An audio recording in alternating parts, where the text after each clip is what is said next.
Excellences, Monsieur le Président de la République, nous savons combien la terre est sensible pour un paysan.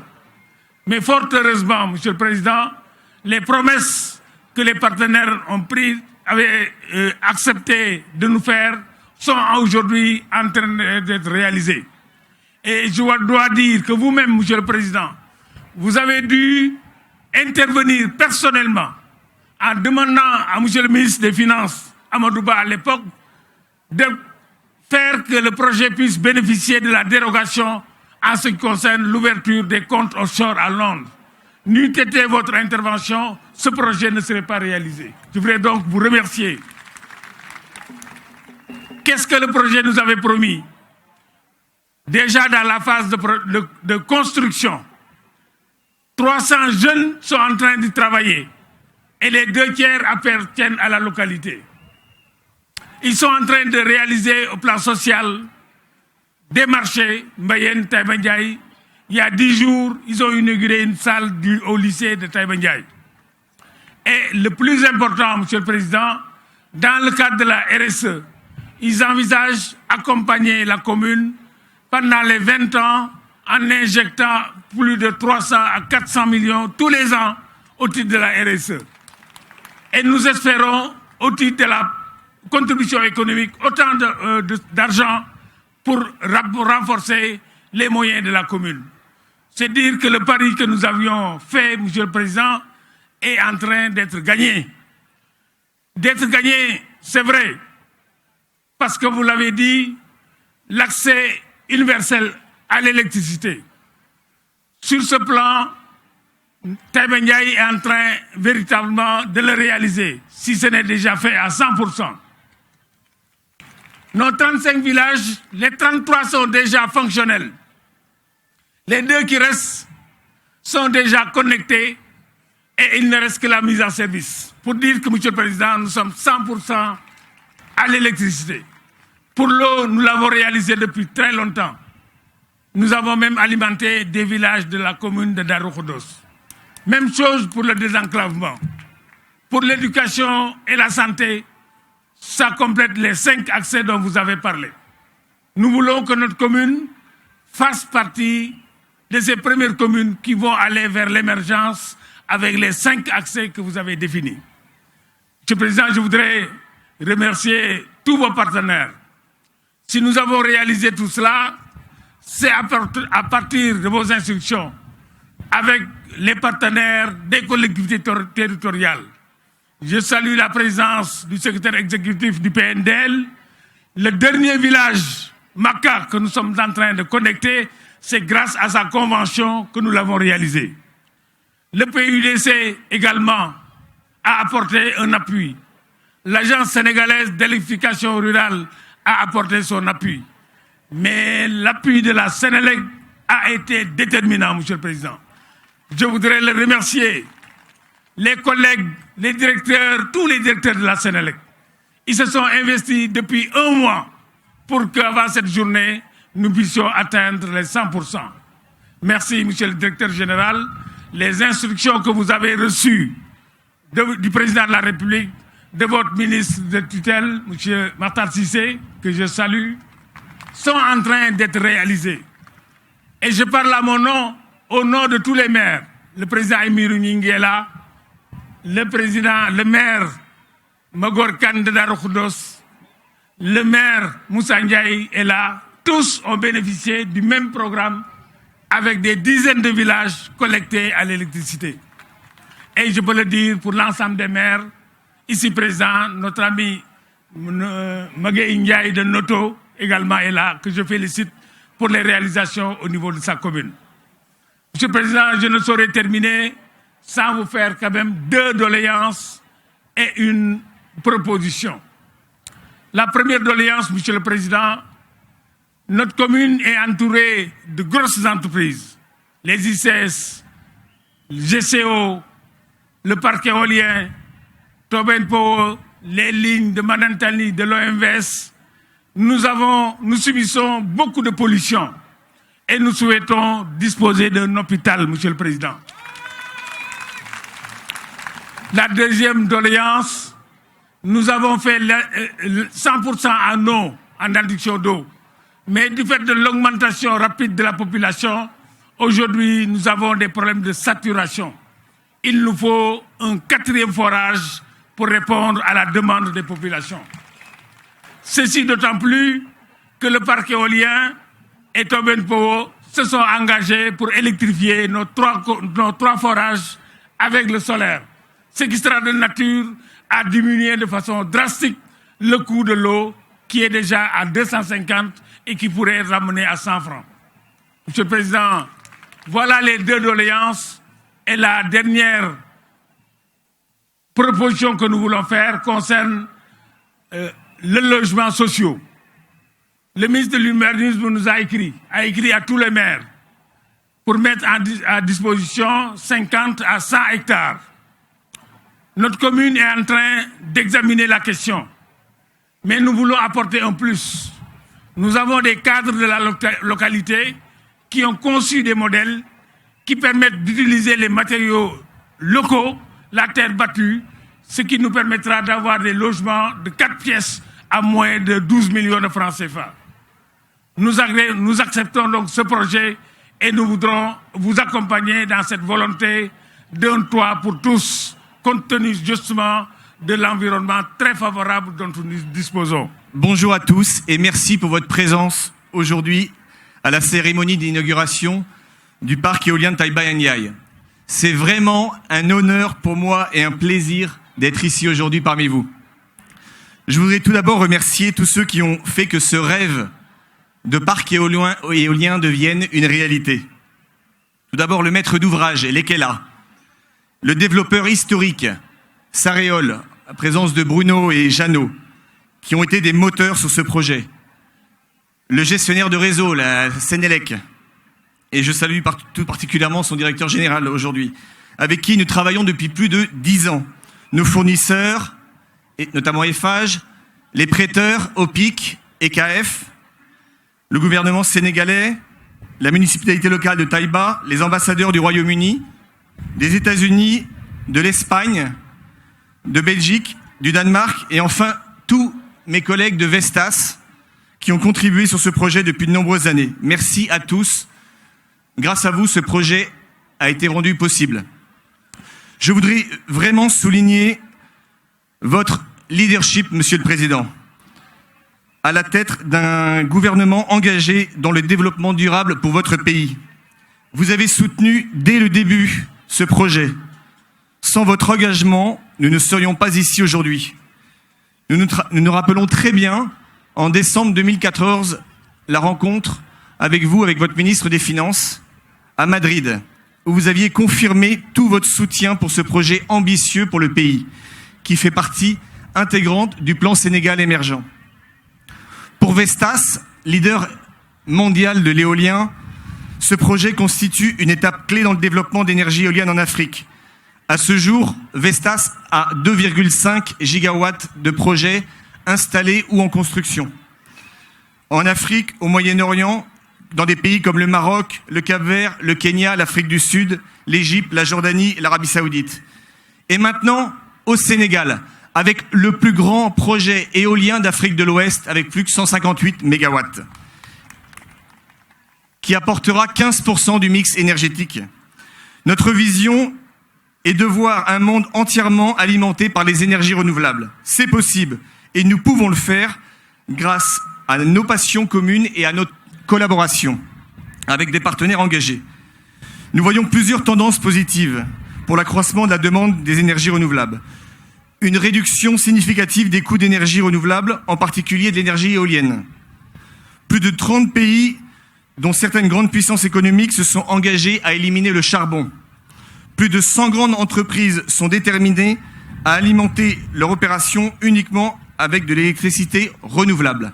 Des fonds de pension et banquiers investissent massivement dans les projets d'énergie renouvelable.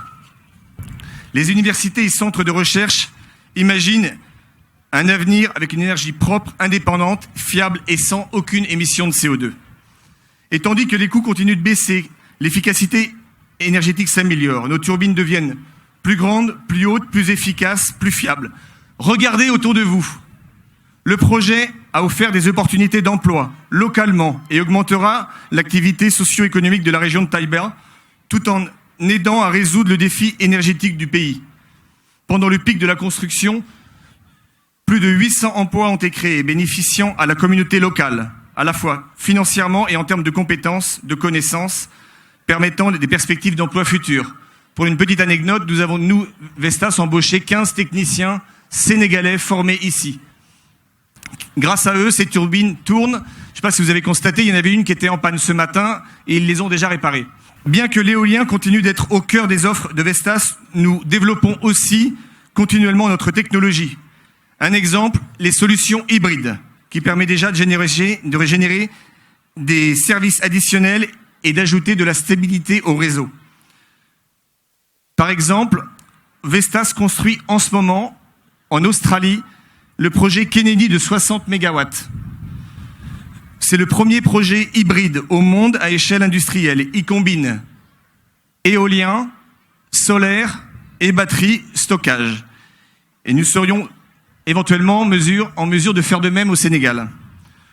L'engagement des communautés locales est très important pour Vestas. Le département RSE, dont vient de parler Monsieur le maire, a collaboré dès le début du projet avec les responsables RSE de l'EKELA et ceux de Vestas. Vestas s'est engagé dans de nombreux projets, notamment l'emploi local, le développement des infrastructures, de la formation et l'éducation. Par exemple, la réhabilitation de la place publique de Kermalé, la construction de 2 blocs sanitaires à Kermalé, la construction d'une salle de classe et réhabilitation des toilettes de l'école primaire de Taïba, travaux de réhabilitation des toilettes publiques et des salles de classe de l'école primaire de Minam et du collège de Taïba sont en cours. Et distribution aussi de 500 cuisinières afin de sensibiliser à la réduction de l'utilisation du charbon et du bois. Enfin, pour conclure, nous sommes présents au Sénégal pour le long terme. Il est donc naturel pour nous de poursuivre notre soutien aux communautés maintenant que nous entrons dans les phases d'opération. Nous sommes impatients de continuer à travailler avec vous pour enfin appeler la révolution énergétique qui se fera ensemble. Merci à tous et bon vent. Mesdames, Messieurs les ministres d'État, Monsieur le ministre du Pétrole et des Énergies, Mesdames et Messieurs les ministres, Monsieur le gouverneur de la région de Thiès, Monsieur le préfet du département de Tivaouane, Madame la présidente du conseil départemental de Tivaouane, Monsieur le maire de Taïba Ndiaye, notre hôte, Excellences, Mesdames, Messieurs les ambassadeurs, je voudrais distinguer l'ambassadeur du Royaume-Uni et Madame la chargée d'affaires des États-Unis d'Amérique. Mesdames et Messieurs les autorités administratives et territoriales, Monsieur le Président du Conseil d'administration de la Sénélec, Monsieur le Directeur général de la Sénélec, Monsieur le Directeur général de l'EKELA, ainsi que tous les partenaires du projet du parc éolien de Taïba Ndiaye, Mesdames et Messieurs, chères populations de Taïba Ndiaye et du département de Tivaouane, je tiens tout d'abord à vous remercier vivement, chère population du Cayor. Et je voudrais, avant d'aller plus loin, adresser mes salutations au Khalife général de Tidjane, El Hadji Babacar Sy Mansour, ainsi que toutes les autorités religieuses ici représentées. Je salue le maire de Taïba Ndiaye, Alelo. Je le remercie pour son engagement enthousiaste, son accueil toujours chaleureux. Cette journée, en effet, est historique pour Taïba Ndiaye et pour notre pays, puisque nous inaugurons aujourd'hui le premier parc éolien du Sénégal.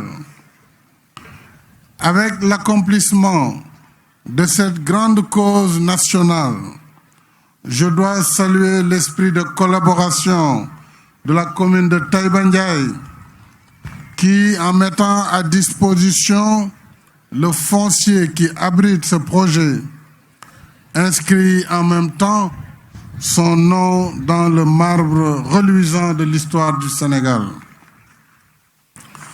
Dans mon dernier message à la nation, à l'occasion du Nouvel An, j'avais annoncé la mise en service prochaine de cette centrale éolienne. Chose promise, chose due. Eh bien, nous y voilà.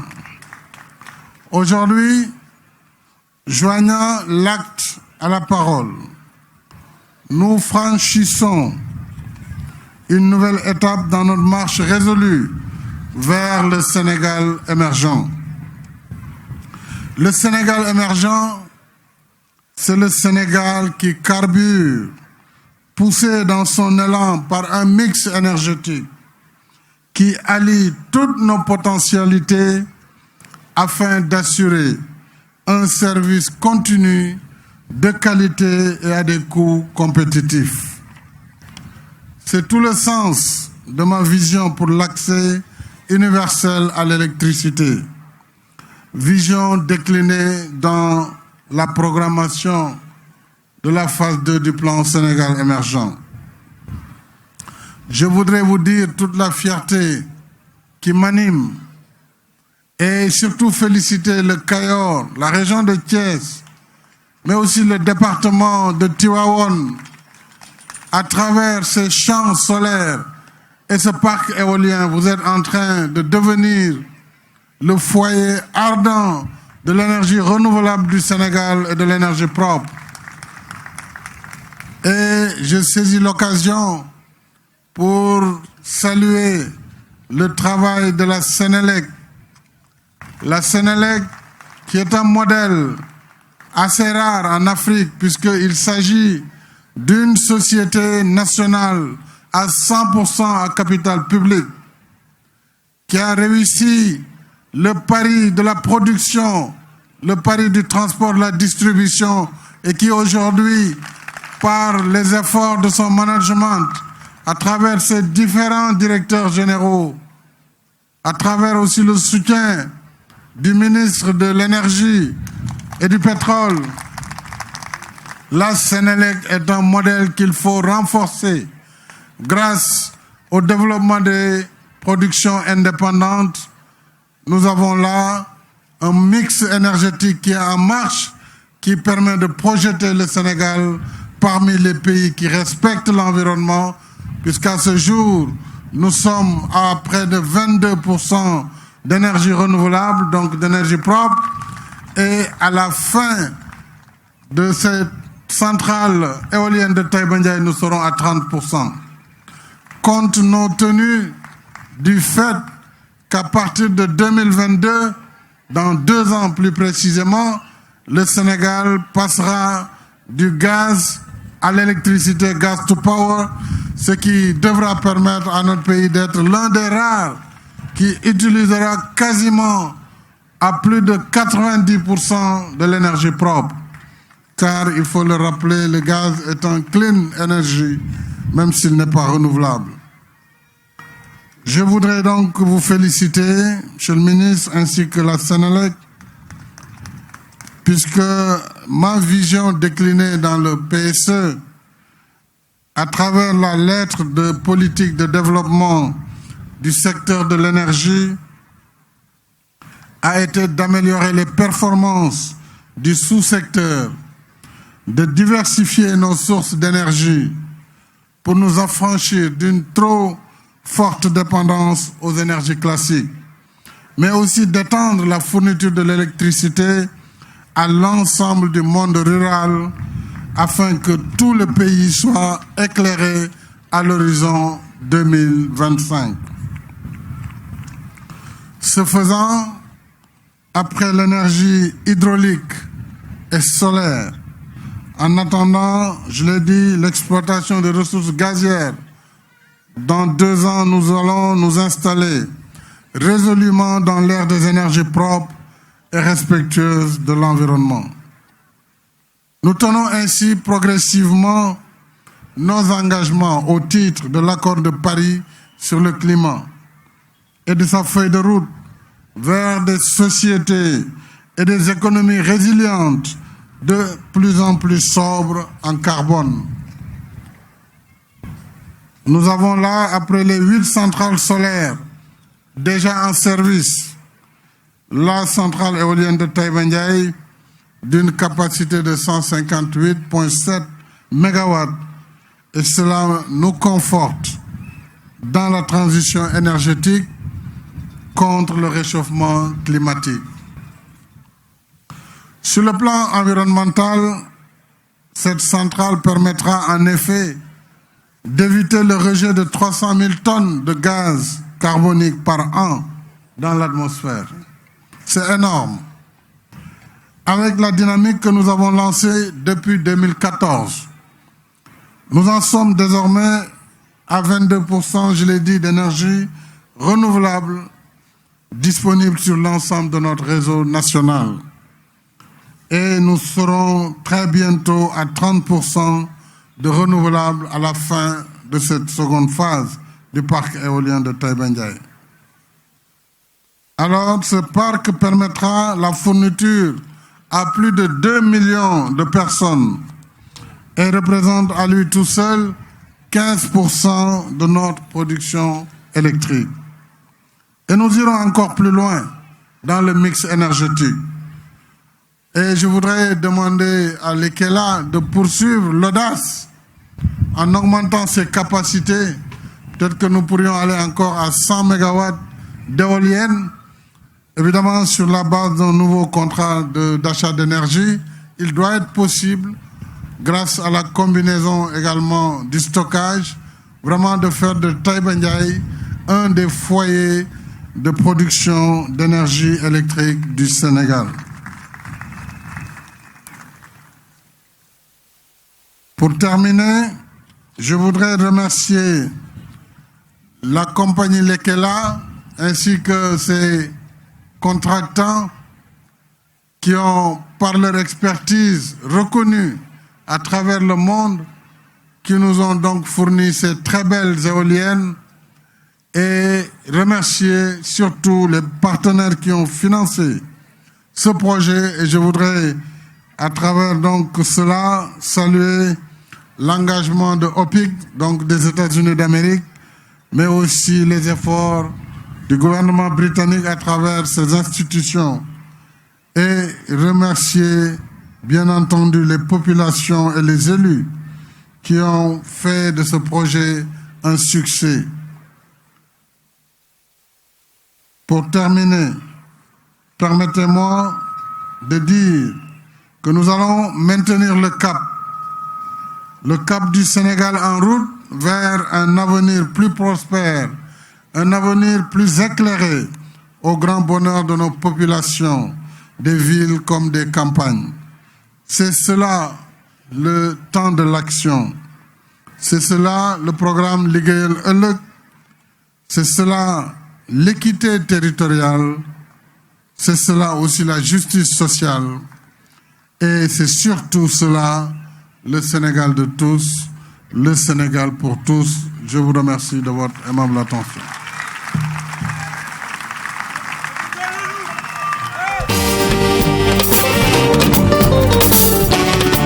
Alors le président va recevoir en cadeau de tous les partenaires de Sénélec, Vestas et Lekela, Massayer Cissé, directeur général de Lekela Sénégal, avec Pam Mademba Bitey, directeur général de Sénélec, vont donc remettre en cadeau au président de la République.